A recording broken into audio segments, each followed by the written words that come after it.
Hello, welcome to World Speech Day and this roundup of speeches from around the world that have been taking place today. My name is Simon Gibson. I founded World Speech Day 6 years ago and have been lucky enough to see it grow from an idea into events that cover about 100 nations around the world. Some of these take place on World Speech Day itself, the majority do, but others take place in different parts of the year when it's easier for countries or schools or universities to celebrate in the way that they want to. But the whole point is to celebrate speeches and speech making, to recognize the role that speeches have in sharing ideas, in holding societies together, most recently in holding people to account even. So I think they make an extraordinary contribution to our way of life. And so it's worth perhaps celebrating them once a year like this. The other function of World Speech Day is to reach out to unexpected voices with the notion that progress is never linear, that the ideas that will shape tomorrow will come from unexpected parts of our society. And therefore, we need to do more to actually kind of make that a more rigorous process. And World Speech Day is one of the means by which we can reach out and find new voices and new ideas, and encourage people to come forward who wouldn't necessarily normally think of public speaking as their role in life, but who nevertheless make a speech that will contribute to the community and indeed even the wider world. So after I'm going to have a chat briefly now with Charles Fowler, who's very, very kindly joined me today. He runs World Values Day, and I think we share a lot of things and a lot of ideals, and so it's great to have him here. And then after that, we'll have a sort of roundup of speeches from around the world that are taking place today, and that's really to kind of explore the idea of unexpected voices and how we tap into different people in different cultures around the world. So it's a great pleasure to talk to Charles, as I say, of World Values Day, and to get some of his gloss on things.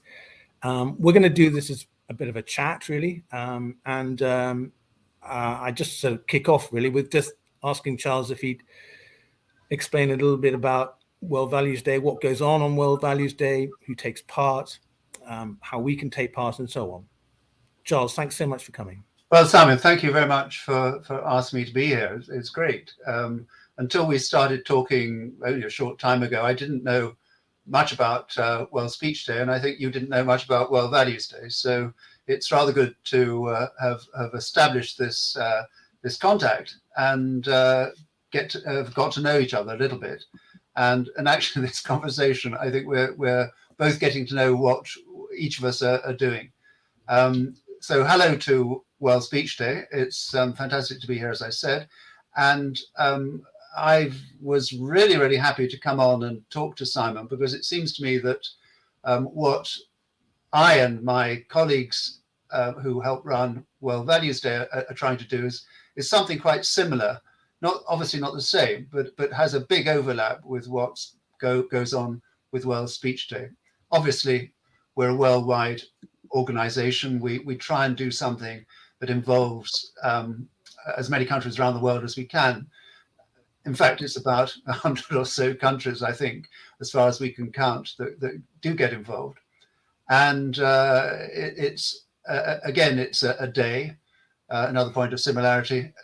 It's a campaign which focuses on one day in the year, but actually sort of runs between across a lot of days, a lot of months, in fact, where the campaign really runs for several months up until World Values Day in October. So what we're about is about really trying to get people to think about values much more than they often do, and think about their own values, not about other people's values, be conscious about their values, and we encourage them to put those values into action. And here again, there's a big overlap with World Speech Day, because what you're doing on World Speech Day is a lot to do with values. When I have been looking at some of the speeches earlier and just seeing, I mean, absolutely fascinating. Lots of different speeches about all sorts of different things, but quite clearly, and probably quite inevitably, they're all really very values based. They're based on the values of the speakers, either talking about their values explicitly, or they're talking about what's very, very, very important to them at the moment. And that tends to be what's important to you at the moment tends to be rather similar to what your values are, or certainly based on what your values are. So I think, it seems to me quite obvious that the speakers in World Speech Day, and Simon too, in setting it up and running it, have a very values-based approach, which is wonderful. For instance, I was listening a moment ago to a speaker from Indonesia talking about how we need to reconnect values and humanity, or values with humanity, and how big and important a subject that is. And also it's very much the sort of subject that we grapple with in World Values Day. So what we do, and it'd be wonderful if, as I think a number of you may well do, prompted by Simon, it'd be wonderful if you were to participate in World Values Day as it comes around in October. And we'll no doubt be having plenty of conversations before that, and we'll keep you informed of what goes on. But what we do on World Values Day, we have activities around the world, events and activities around the world, happening mostly on World Values Day itself, which is October the 20th this year. It's the third Thursday in October, is the way it works.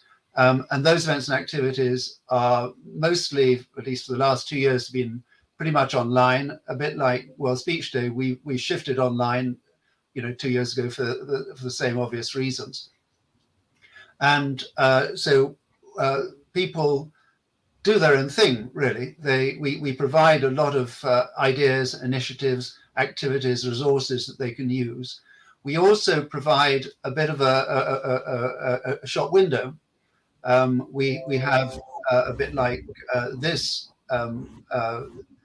live streaming that's going on now. We have what we call a values-thon, which is an all-day discussion about values, a whole series of online events, which starts off early in the morning in New Zealand. Last year it started in New Zealand, other years it starts elsewhere, but it started with dawn breaking over Tauranga Bay in New Zealand, with children dancing a haka and saluting nature.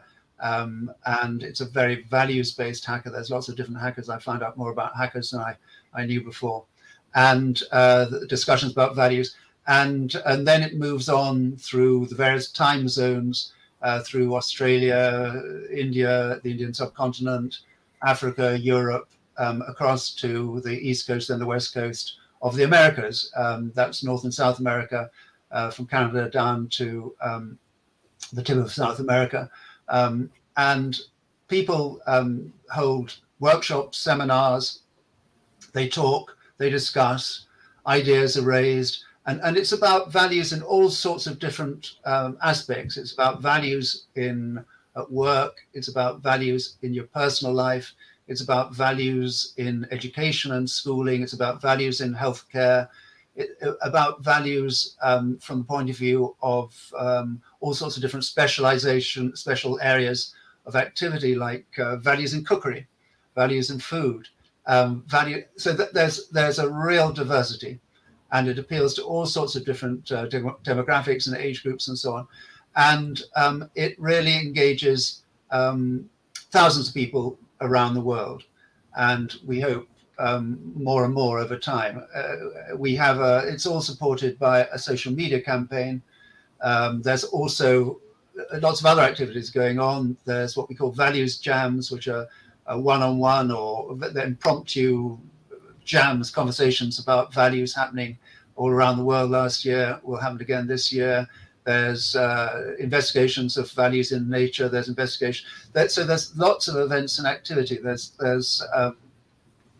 lots of things happening within organizations, within offices, within work workplaces of all kinds, where individual organizations or groups will explore their own values. Say, are we living our values to the full in what we do every day in our work, or in our whatever the activity is, in our sport, in our education? Other ways in which we can refresh that. And so there's a lot of different activities going on. Some companies, some multinationals have values days internally in their various workplaces around the world that start off, again, a bit like the values that I was talking about, start off at dawn and go through to the end of the day. They start off typically in Asia and end up in the west coast of America, or wherever they happen to be located. So everyone is included, really. It's quite an organic, quite an organic event, and has all sorts of different activities taking place. And as I say, it's supported by a social media campaign. We get up to 70 or 80 million people engaging, or being reached, sorry, I shouldn't say engaging, but being reached by the social media campaign. Not always engaging. A lot of those that are reached are not necessarily doing anything very much. They're just, we're saying hello to them over social media, saying, hi, hey, think about your values. And by the way, you need to put your values into practice, because that's the big thing that we tend not to do. And so really we're trying to get out to both people who are already involved with their values, who are conscious about their values, who are consciously putting those values into action. That probably involves all the people I'm talking to now. It involves all the people who are working on World Values Day or engaged in organizing activities for World Values Day. But we're also trying to spread the message to people who don't necessarily think about their values all that much, maybe not at all, and saying, look, you know, whether you like it or not, whether you know about it or not, whether you're conscious or not, you are basing your behavior and your action every day. What you do at home, what you do at work, what you do when you're out in the community, it's all based on actions that you hold either consciously or unconsciously. And it's a lot better if you can be conscious about it, because that way you're likely to have better outcomes. You're likely to have a much happier life. You're likely to make better choices. You're likely to get on better with other people if you're conscious not only of your own values, but have some consciousness about the values of other people and how your values and their values interrelate. So values are the basis of what we do, whether we like it or not. And so this whole campaign is a plea for us to be more conscious of them, so that we can have a much happier, much better balanced life, a much more fulfilling life. So if you like, we can find happiness, which is, I guess, what we're all aiming for. But how we define happiness, of course, is an interesting thing, which we might talk about a bit later. But that's, in my view, and the view of a lot of others, increasing number of people, that's the route, we feel, towards a happier life for ourselves as individuals, but also a happier society, happy communities, happier societies, and a happier world, frankly.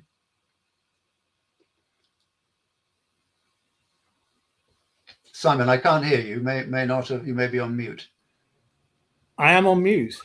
Being kind and allowing me to get on. Probably talking too much. Far from it. Thank you. And many kind of questions come up from that. One that's intrigued me is what you think about the kind of crossover between values and public speaking. In that, it seems to me that almost all good speeches at their heart have some kind of belief or value that is, at the kind of the inspiration of the speech, or the drive of it, if you like. I think generally, how does public speaking kind of interact with values? Because I think it does very profoundly. I think it does too. I mean, there are different kinds of public speaking, after all. I was trained as a lawyer, in fact, many years ago, and actually I spent a few years as a barrister. Now, barristers do speak professionally, publicly, they're public speakers, and you could say they're very much values-based, in that they're trying to uphold, one hopes, the issue, the value of fairness, justice, integrity, and all those things in our society. They're values based in that sense.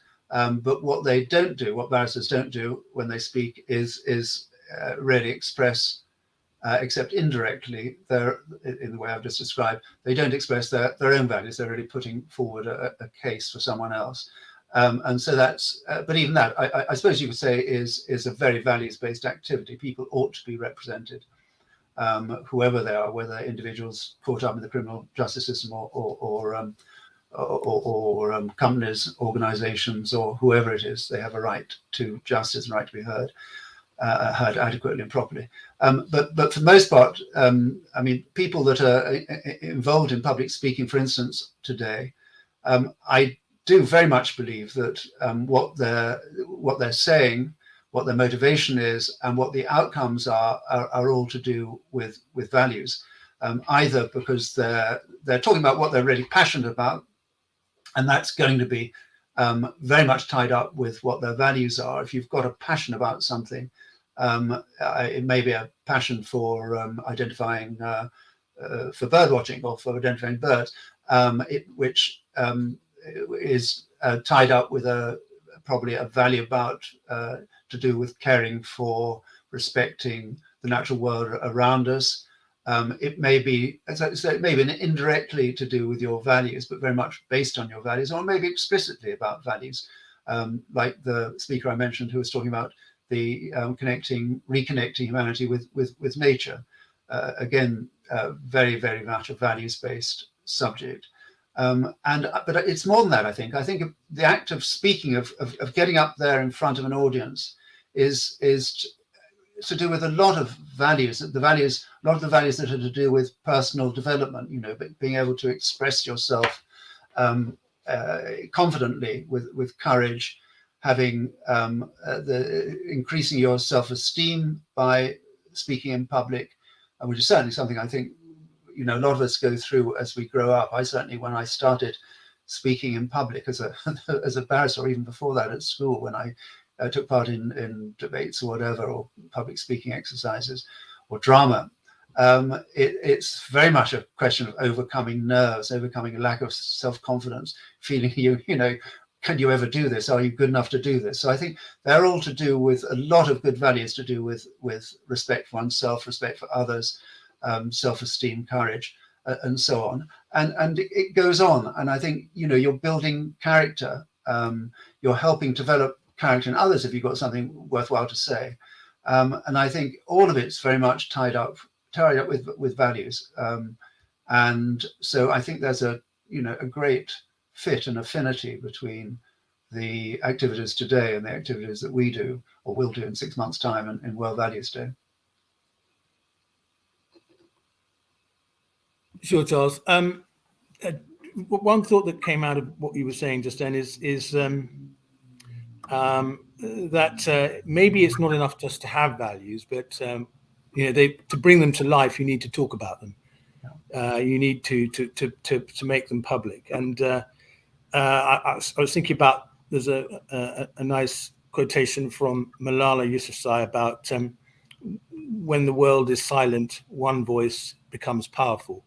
That, you know, moving out of silence, moving beyond silence, speaking up, as I say, brings values to life. It's not just, I think, yes, not just enough to hold values, but to be a witness to them.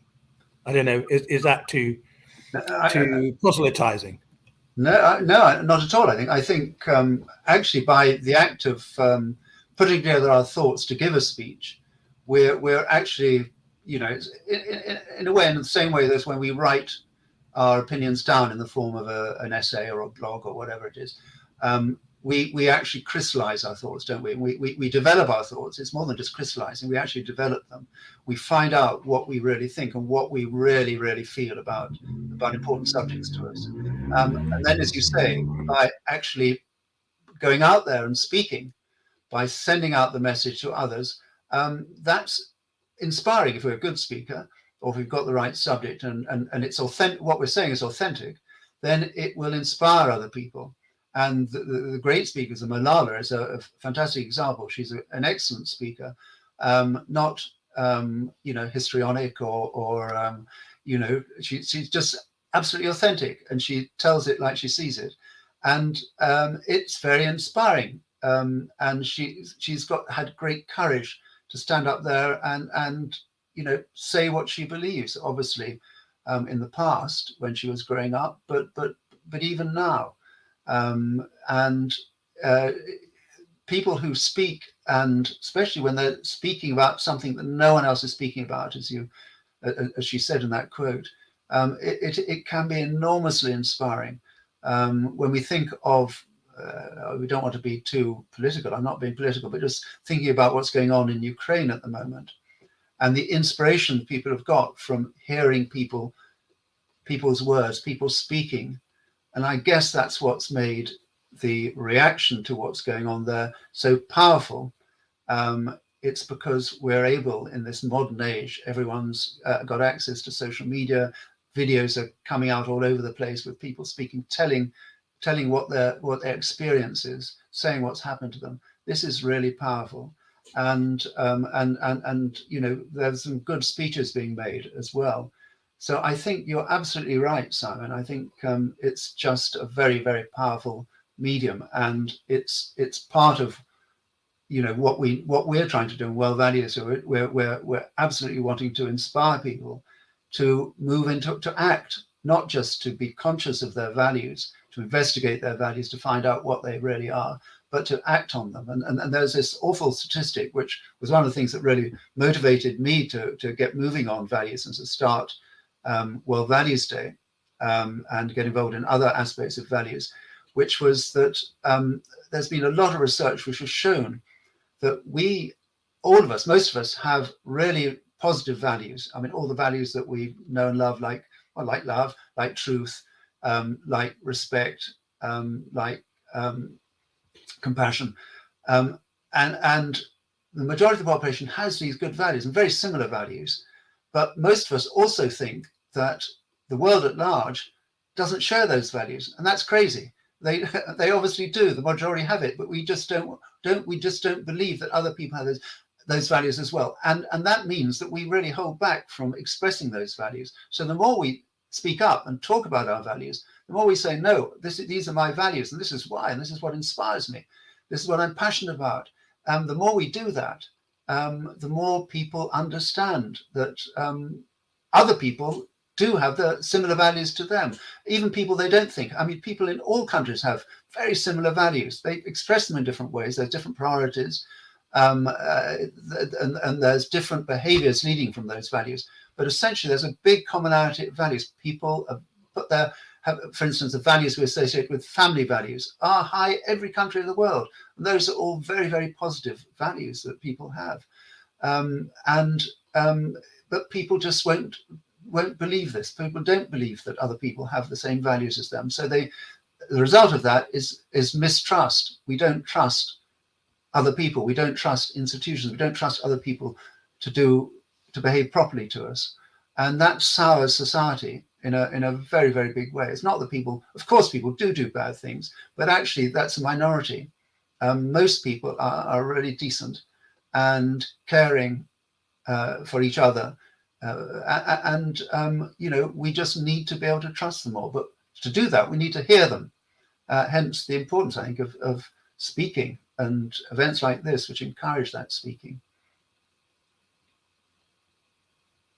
Yeah, I do think there is an important link. That quotation from Malala always kind of resonates with me. Moving out of silence, being kind of prepared to stand up in some simple way, and it might just be, for an idea that will bring a benefit to a local community or something, but it doesn't have to be profound. I think that's what we found on World Speech Day, is that it's incremental, small actions, small thoughts, small words, even build and develop. And it's not always the speech itself, but what resonates with the audience, what ideas it sparks that can really make a difference.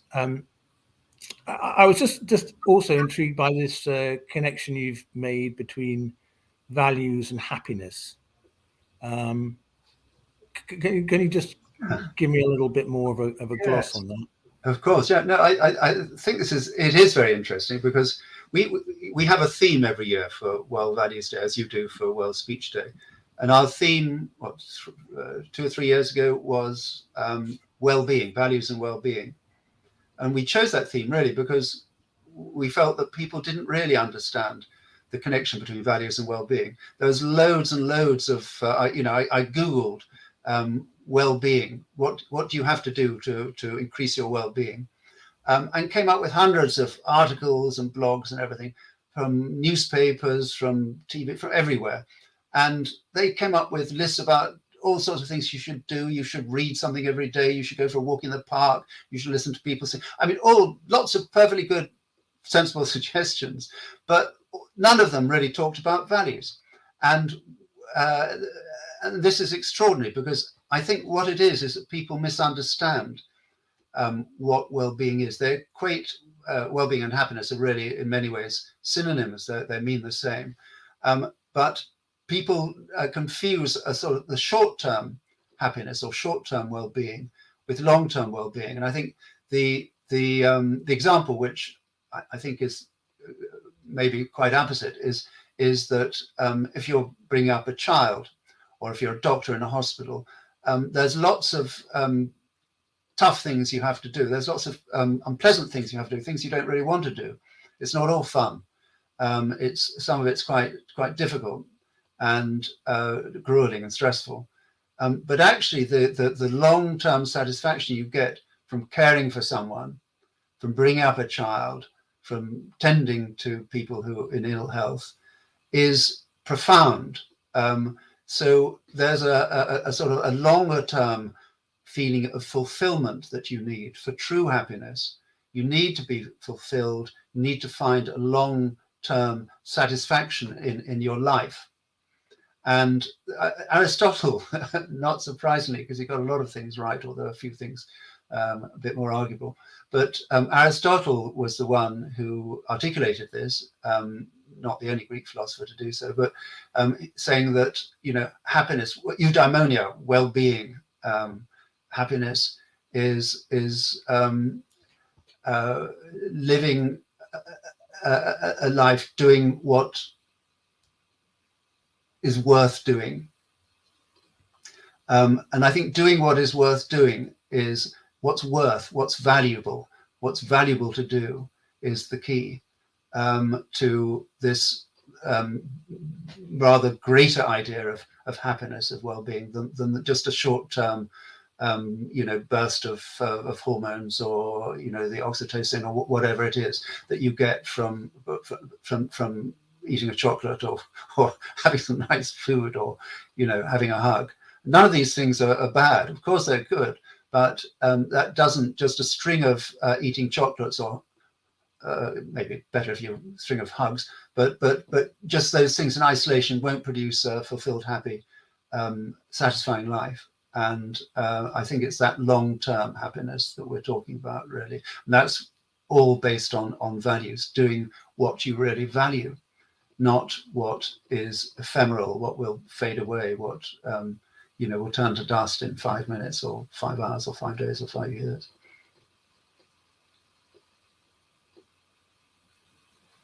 If that makes sense.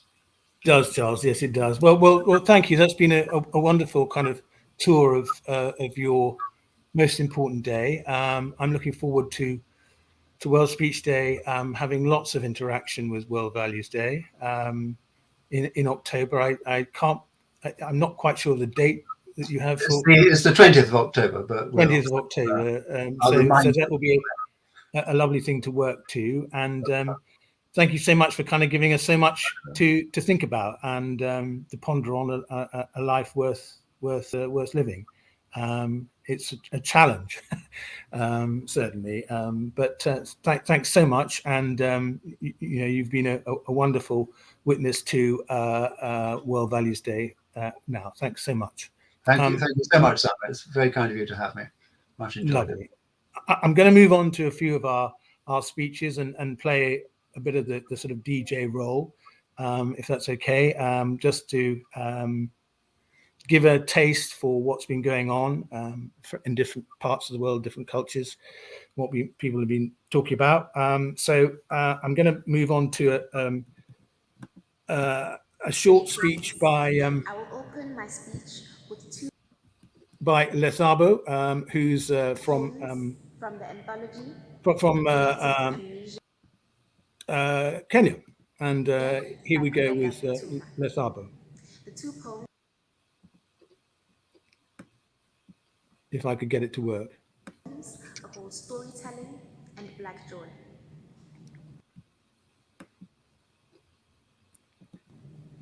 Storytelling. How my people remember, how my people archive, how we inherit the world. Black Joy. We were spanked for each other's sins, spanked in syllables and by the word of God. Before dark meant home time. My grandmother's mattress knew each of my siblings, cousins, and the neighbor's children's morning breath by name. A single mattress spread on the floor was enough for all of us. Bread slices were buttered with irama and rolled into sausage shapes. We had it with black rooibos. We did not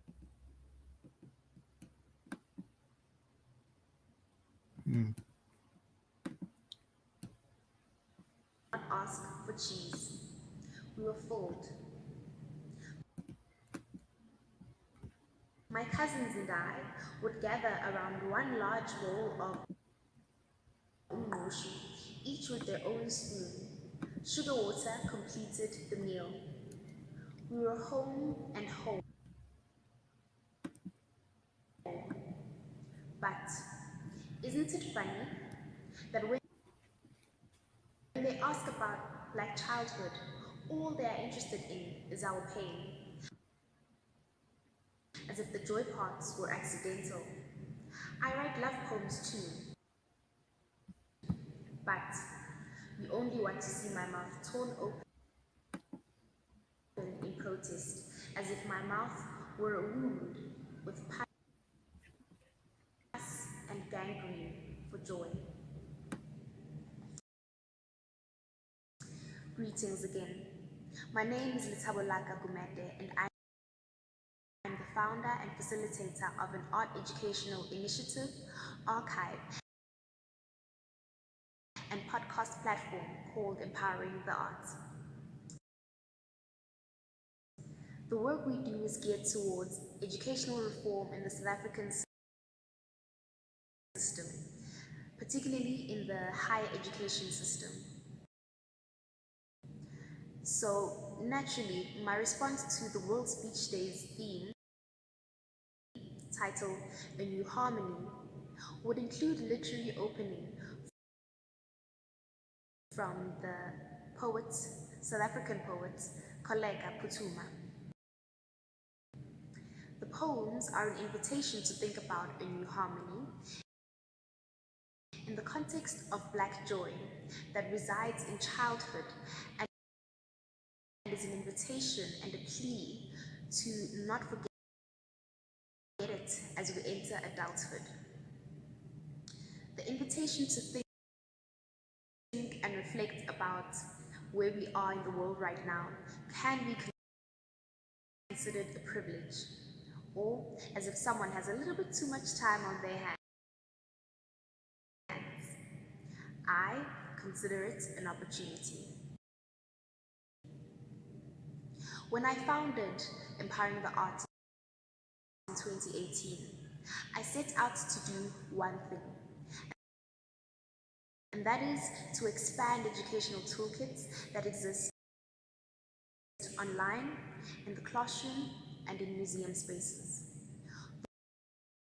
Those were the intervention sites that I chose to make a difference when it comes to education reform in South Africa. Stepping into year 4, Empowering the Arts as a brand has made some profound connections, and I'm honored to have been a part of those connections and collaborations. We operate strictly on African indigenous principles. That is to say, magwande, kuvuleke, kube mhlophe, kukhanye, loosely translating into a mantra that calls on the spirit of abundance, light, generosity, and purity. How I integrate these principles as the facilitator of empowering the art.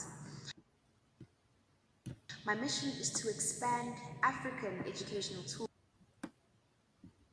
toolkits, and in so doing, this elicits three things.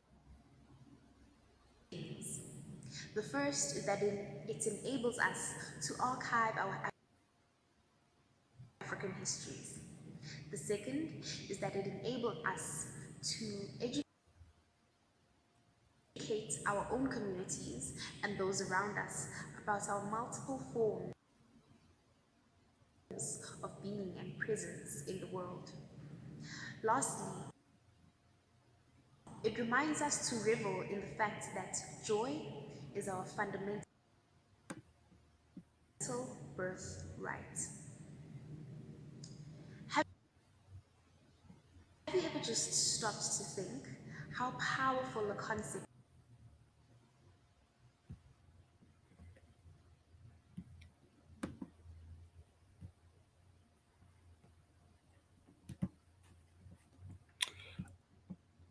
Hi, well, that was that's our bite. I'm not sure whether we've got a very good connection or whether things are not working terribly well. But maybe somebody in the chat could let us know whether that's the case. But I'm going to go on now to two voices from Saudi Arabia, two young voices from Saudi Arabia, and let's listen to their speech. And I'm Anwar with you from Saudi Arabia, and I'm an MBA.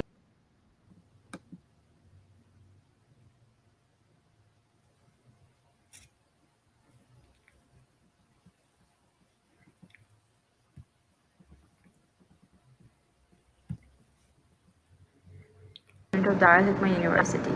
Today at the World Speech Day, I would like to draw your attention for a few minutes to share with you how important it is to realize what must matter the most to us.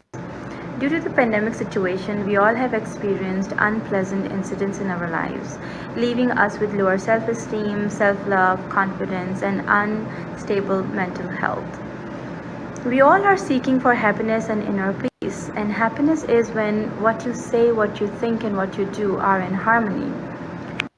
You must reconcile yourself to the fact that you must do something to get what you wish for. There are 4 things that you can make use of: your body, your mind, your energy, and emotions. If you know the art of managing all these 4 things very well, it will produce a certain level of life for you which will give you the sense of completeness. And to feel complete is happiness. People who suffer from low self-esteem, they struggle in adapting self-care into their lifestyles. This can lead to sadness, anxiety, and depression.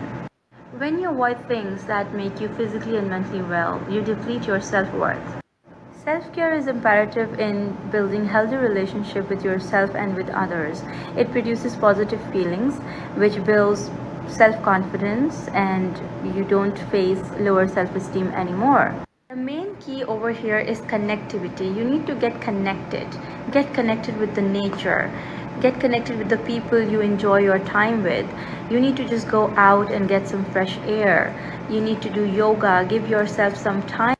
Invest in your body, your fitness, your physical and mental fitness both. If you aren't good at loving yourself, you will have difficult time loving anyone, since you will resent the time and energy that you are giving to another person which you aren't even giving it to yourself. You've got to do what makes you happy. Stop worrying about what other person thinks about you. Their opinions and their perspective doesn't matter to you. You need to get up and do what makes you happy, what keeps you going. The truth is, most of us walk through life not really knowing who we actually are. It's time to start asking questions to yourself: who you are, what makes you happy, what gives you meaning in life. So let's just make this world a better place to live in by loving your own self and not ignoring your inner self. Hi there. Since you're here today, let me ask you a quick question. Why do you think the World Speech Day organization bothers with these annual events? Why do you think individuals come together and spare time out of their precious day in order to organize this event that is meant to deliver a message to the world? Have you ever thought about it? It could be possibly because it's their job and they're getting paid for it. But then what about those who volunteer? It's not like they're actually getting a physical reward. But again, it could be because they're benefiting from the experience and it would upgrade their CV. But then, what about those anonymous charity doers? What could they possibly gain from spending their time and money for the sake of others? Could it possibly be because they care about the well-being of others more than their own? Of course. And in fact, all of the examples I mentioned above fall under the same category. And just because one gains from doing something, that doesn't mean they're selfish. It's all about intention. Let me back up a bit and paint you a picture. Humans tend to be strivers. They tend to search for opportunities that would allow their dream to come true. And there is absolutely nothing wrong with that. The problem arises when greed enters the heart. Have you ever heard the quote, "One must love for his brother what he loves for himself"? Quite a heartwarming quote, no? Now imagine if the whole world ran that way. If every single human lived with that concept in mind. I must want for my brother what I want for myself. That means no harm, no cheat, no abuse, no violence. I don't want any of that for myself, so I shouldn't do it to another. The definition of selflessness is when you're thinking of other people before yourself. Selflessness is the opposite of selfish. If you're selfless, you think less of yourself and more about people.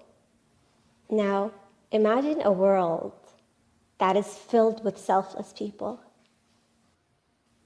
Now, instead of imagining it, let's work together and turn that imagination into reality.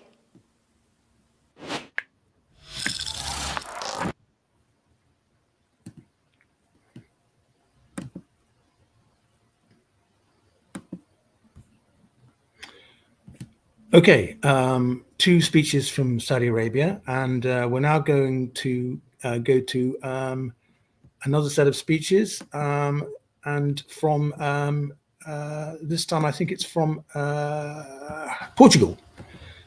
So let's try to get the technology working, and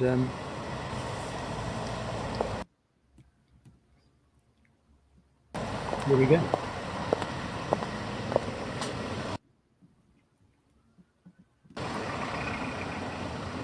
From my perspective, one of the things that surprised me the most was the fact that how fast the brands stopped producing and selling to Russia. It really shows that this time the economy is not a priority. Also, the attitude of the president of Ukraine to ask other countries for help instead of weapons to counterattack for Russia. It shows that he wants to protect the population. He doesn't want the war. And it's extremely important to thanks to the other countries the attitude they are having to Ukraine to help with the refugees and informing what is happening in Europe in these days of war.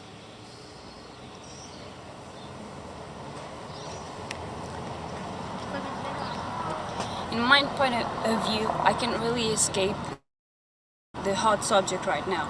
the war between Russia and Ukraine. Obviously, it's devastating for everyone. But I have a closer bond with it since one of my best friends is Ukrainian and all her family is too.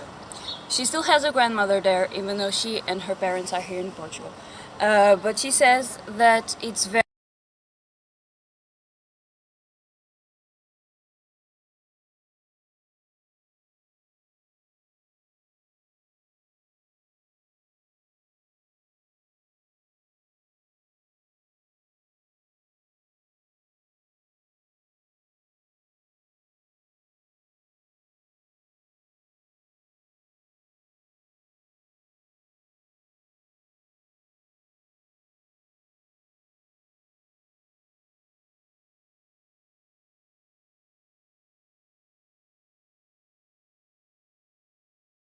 very difficult to be calm and safe here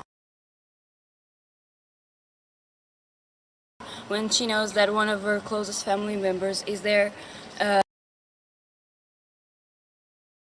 suffering with everything that's going on right now. She says that her grandmother is taking refugees in and is trying to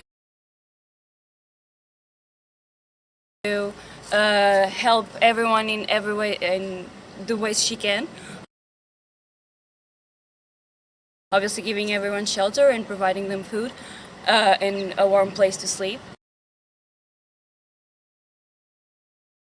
But it's not easy knowing that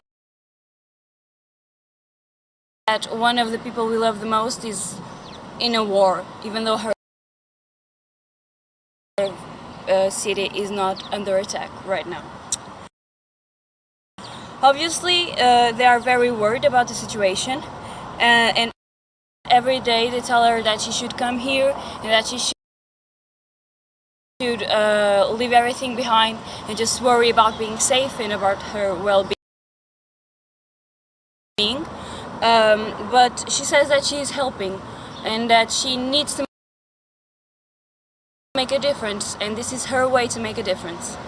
My friend herself said that if it wasn't for university and her parents, that she would go there and try to help in any way, that being a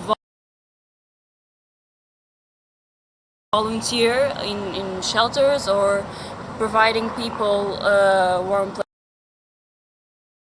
place to sleep, or even fighting in a war. She really says that she would be able to do that if needed. But obviously she can't go, so she suffers because her family is there, as I said previously. Obviously this war is going to affect the whole world, and it's imperative that everyone is aware of that. But we cannot discard this pandemic that is still happening and that is still a topic right now as well. Everything with this just seems like it's the worst case scenario possible happening, so it feels like we are living in an alternative reality. Obviously, this type of wars and pandemics and environmental issues are deepening our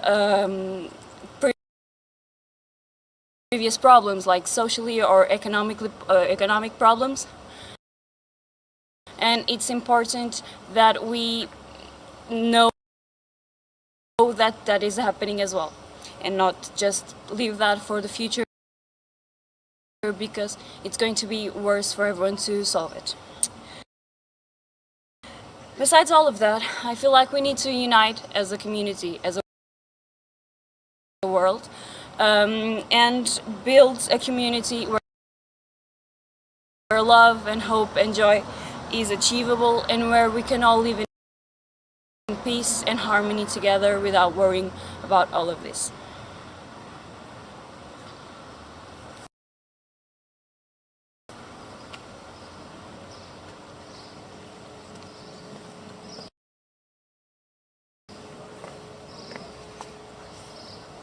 At the moment, I feel like the world is upside down. We still are getting through the COVID-19 pandemic, and now we are facing a war in Europe. Something that didn't happen since 1945 with the Second World War. Russia invading Ukraine was something that we all were expecting. But there are still hope that wouldn't come to be a reality. And now our hope is with the Ukrainian people, who are giving their lives to fight for their country and families. Fortunately, there are many countries in Europe and outside of it that are helping Ukraine getting through this war by hosting refugees. On a smaller scale, we, students and people from Portugal, are getting supplies to send to Ukrainian people who are in need. Let's hope that the end of this war is near and we can finally have a year without any major disasters and have peace again on our world.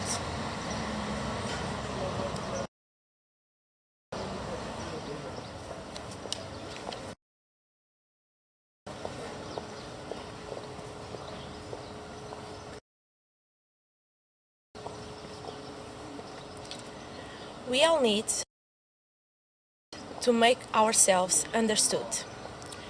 This is the power of communication.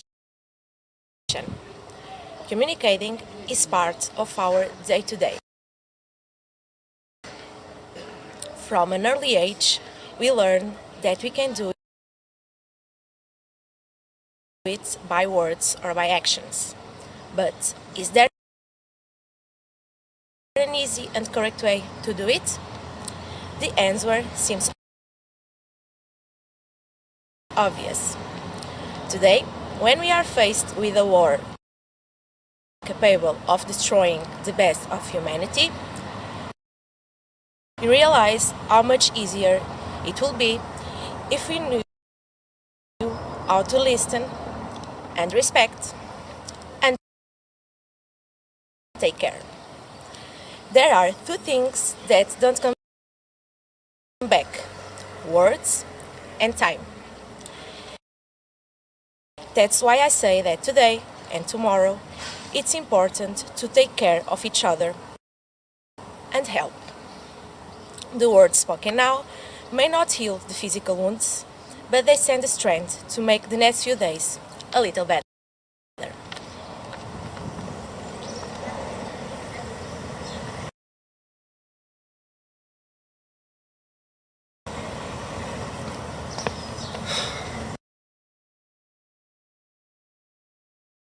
Discrimination, sickness, fear, and greed. These past few years have been plagued by these diseases. The world has changed so much since the beginning of the decade that it's near impossible to recognize it. The peace we boasted so much of having for nearly a century has come to an end, and